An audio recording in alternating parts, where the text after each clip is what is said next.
Hello everyone, class 6 last video में कल हम लोग पढ़ रहे थे यूनिट 3 का सेक्शन 1 और आपके लेसन का नेम था रिटर्निंग होम। ठीक है, और कल जब हम ये पूरे लेसन पढ़ा चुके थे तब आप लोगों को हम बताए थे कि नेक्स्ट वीडियो में यानी कि पेज नंबर 51 का जो भी एक्सरसाइज है, जो भी एक्सरसाइज वर्क है आपका यहाँ पर, इसको हम कंप्लीट करवा देंगे। तो आज आप लोगों का ये सारा चीज़ हम करवा दिए हैं, जिसमें कि सबसे फर्स्ट में आपका मैचिंग है ए नंबर में और ये ऑब्जेक्टिव्स है। तो आपका मैचिंग जो है यहाँ A B C D E F G तक है। ठीक है, और आपको कॉलम बी से इसको मैच करना है। तो कॉलम बी में हम क्या किए हैं, आप लोगों को सेंटेंस का जो नंबर है उसको यहाँ पे डिनोट कर दिए हैं। आप लोग इसको मैच करके एक सेंटेंस में लिखना। जैसे है कि young uncle planned a trip, ठीक है, to his village in the cool season. Young uncle कहाँ जाने की तैयारी कर रहे थे? अपने गांव में। ठीक है, और वो भी किस सीजन में? कूल सीजन में, जैसे ही हल्का सा ठंडा मौसम आया तब। नंबर 2 है देयर वाज प्लेंटी टू सी।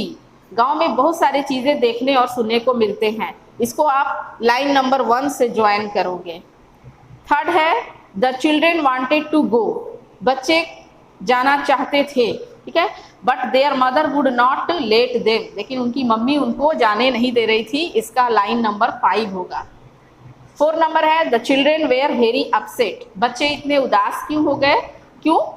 क्योंकि उनकी मम्मी उनको जाने नहीं दे रही थी। इसलिए आपका लाइन नंबर जो है 6 में होगा and set with long faces. बच्चे उदास हो गए और एक इच्छापूर्ण चेहरा बनाकर बैठ गए थे। उनके चेहरे पर उनकी दुख दिखाई दे रही थी। नेक्स्ट है आपका डी के बाद है आपका E number then young uncle offer to bring. जब यंग अंकल ने देखा कि बच्चों को मम्मी जाने से रोक रही हैं तो बोलते हैं कि ठीक है, आप लोग जाओ तो नहीं, पर हम आप लोगों के लिए वहाँ से कुछ भेंट या गिफ्ट्स जो भी होगा लेकर आएंगे। तो इसको आप लोग मैच करोगे ई नंबर को 3 नंबर लाइन से। What they wanted from the village. जो भी बच्चे गांव से इच्छा रखते थे कि वो कुछ ले करके वहाँ से आए, तो उसके लिए आप इसको मैच करना लाइन सेंटेंस नंबर 3 से। नेक्स्ट है आपका F number the children cheered up. बच्चे खुश हुए किस बात पर? And ask for mangoes from the village. Line number जो आपका बच्चे खुश हुए and ask for mangoes from the village, और खुश होकर बोलते हैं क्या कि मतलब हमें क्या चाहिए? मैंगोज चाहिए। सबसे लास्ट नंबर है आपका 7। जी नंबर में है कि all of them felt that the mangoes. सभी ने ये महसूस किया कि जो मैंगोज गांव से आते हैं वो कैसे होते हैं? तो from the village were the best. जो गांव से आने वाले आम होते हैं वो सबसे बेस्ट होते हैं। तो जी को आप सेंटेंस नंबर 4 से मिलाओगे। तो इस तरह से आपका मैचिंग जो है वो बिल्कुल स्टोरी वाइज क्लियर हो जाएगा। Now we come on page number 51 में tick the correct option. Question number B में आपको टिक करना है। ऑप्शन को ज़्यादा नहीं है, 2 ही है। क्वेश्चन नंबर 1 क्या कह रहा है कि young uncle had spent some time as a school boy.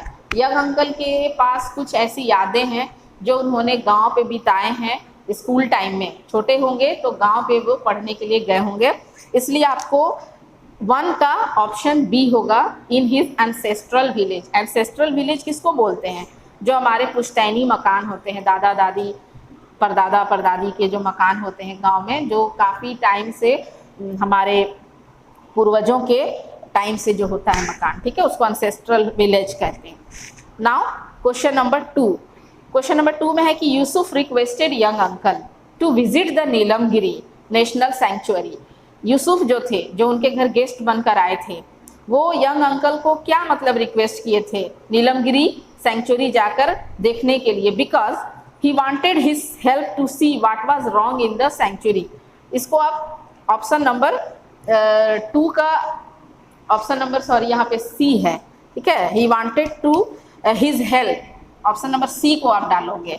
वो चाहते थे कि यूसुफ चाहते थे कि यंग अंकल उनकी कुछ मदद करे कि सैंक्चुअरी में जा करके वहाँ का जो भी प्रॉब्लम है, जो भी कुछ गलत हो रहा है, जिस वजह से वहाँ पे जो फॉरेस्ट रेंजर होते हैं वो वहाँ पे ज़्यादा दिन तक नहीं टिक पाते हैं काम करने के लिए, इसका ज़रा वो पता लगा करके आए। ये काम यूसुफ ने यंग अंकल को सौंपा था।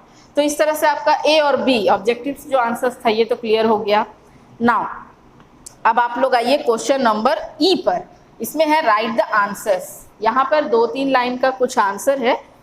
ये है तो 2-3 लाइन का, हो सकता है आपके लिए 4 लाइन्स भी हो जाए कॉपी पे, लेकिन हम इसको बहुत शॉर्ट में आप लोगों को एग्जामिनेशन में दिए हुए हैं। हो सकता है कि इसको इतना लॉन्ग करके नहीं लिखोगे, लेकिन हम शॉर्ट में आपको 1 सेंटेंस हार्डली 2 सेंटेंस के अंदर दिए हैं, इसलिए आपको ये याद करना भी जरूरी है। तो क्वेश्चन नंबर 1 में क्या कह रहा है कि why were the children disappointed. बच्चे इतने डिसअपॉइंटेड मतलब निराश क्यों थे। डिसअपॉइंटेड मतलब निराश, ठीक है। बच्चे निराश क्यों हो गए थे।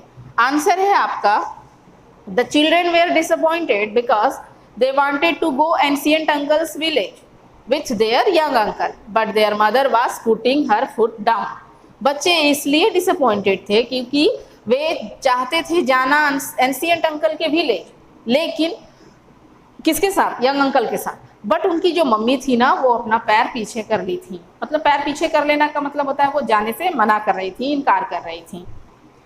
तो इस वजह से बच्चे जो थे डिसअपॉइंट हो गए कि ओ मम्मी तो जाने के लिए अलाउ ही नहीं कर रही हैं, ना वो खुद जा रही है, ना जा लेने, ना किसी और के साथ उनको अकेले जाने का परमिशन दे रही हैं। नाउ क्वेश्चन नंबर 2 है what did Yusuf want young uncle to do.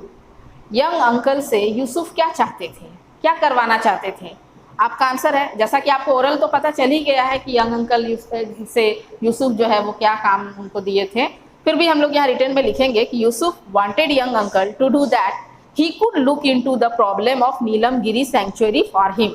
वो चाहते क्या थे यूसुफ कि जो यंग अंकल हैं वो जाएं और जो भी प्रॉब्लम है नीलमगिरी सैंक्चुअरी का उनके लिए थोड़ा पता करके आए। लुक इनटू मतलब वहाँ का जो भी प्रॉब्लम है उसको देख सुनकर जांच पड़ताल करके आए और उनको बताएं, ठीक है। Now our last question is What gifts did young uncle promise to bring back?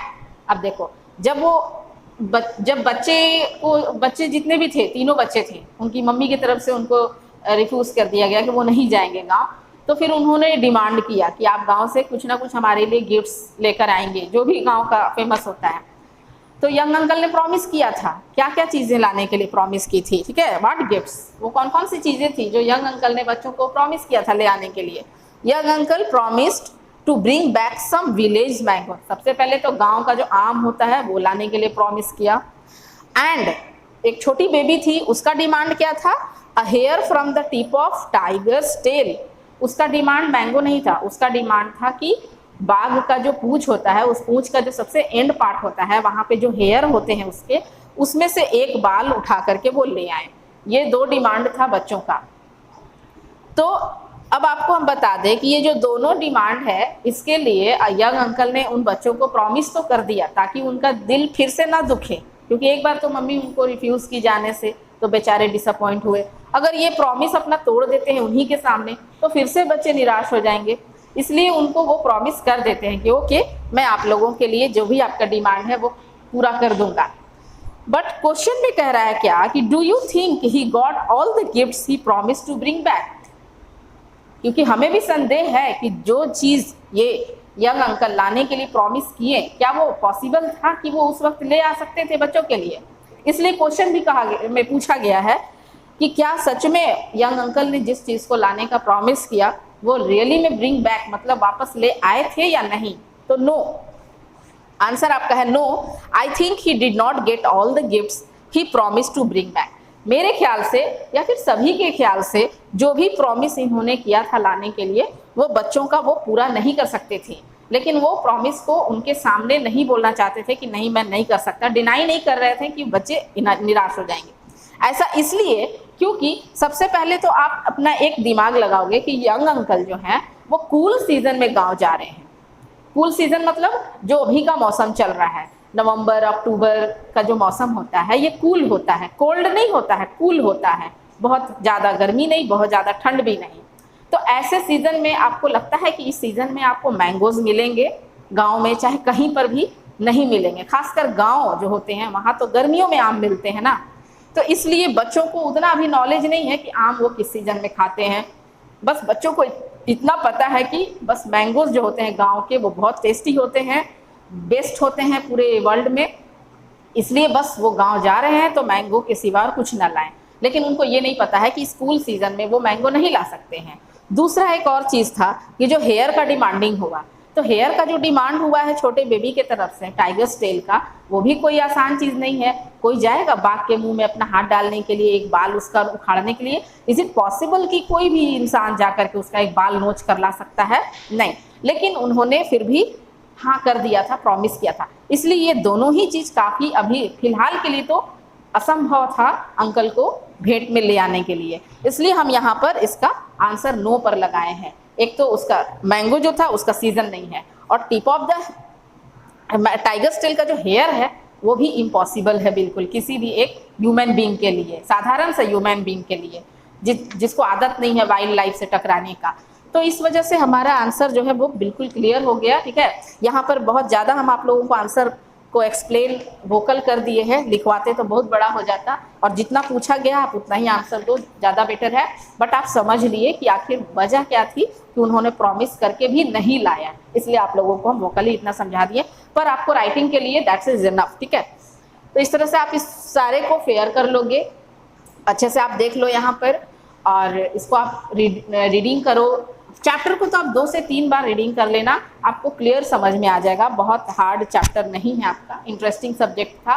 और जो लेसन है आपका एक्सरसाइज है 51 पेज का, इसको आप फेयर भी करोगे प्लस याद भी करोगे, इसलिए कि हो सकता है कि इसमें से जो भी चूज द बेस्ट आंसर्स है या मैचिंग में जो भी आंसर है इसको हम आपको 1 सेंटेंस में आंसर दे सकते हैं। दूसरी एक बात और बता दें कि ये आप लोगों का लास्ट चैप्टर था। अगर चैप्टर वाइज अगर बात करें तो ये 5 चैप्टर आपका कंप्लीट हो चुका है आज, और आपके SA1 में इतना ही सिलेबस है।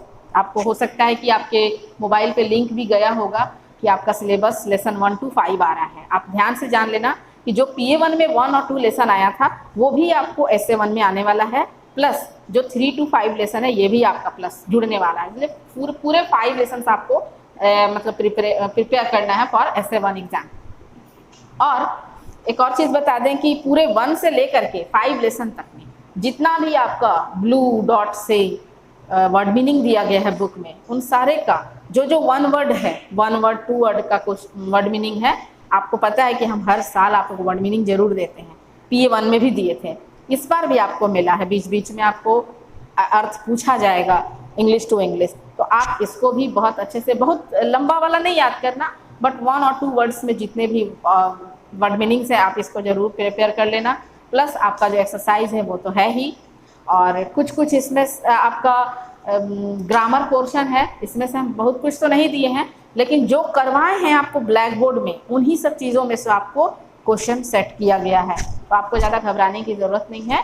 आप अपने वेकेशन में बहुत अच्छे से पूरे 5 लेसन्स को कंप्लीट करो, प्रिपरेशन करो इसका, सो दैट आप लोग एग्ज़ाम दे सको अच्छे से। तो आज के लिए हम लोगों का लेसन कंप्लीट होता है, और अब हम लोग न्यू चैप्टर जो पढ़ने वाले हैं नेक्स्ट में, इसे यूनिट 3 का सेक्शन 2 हम लोग पढ़ेंगे, लेकिन हो सकता है वो आपका PA2 का सिलेबस होगा। तो अभी फिलहाल आप लोगों का सिलेबस कंप्लीट है, आपका वीडियो यहीं पे अभी लॉक होगा। ठीक है, और हो सकता है कि जब आपका SA1 कंप्लीट होगा तो फिर से न्यू लेसन के साथ हम लोग नेक्स्ट वीडियो में लेसन 6 के साथ मिलेंगे। Okay, so that's all, thank you.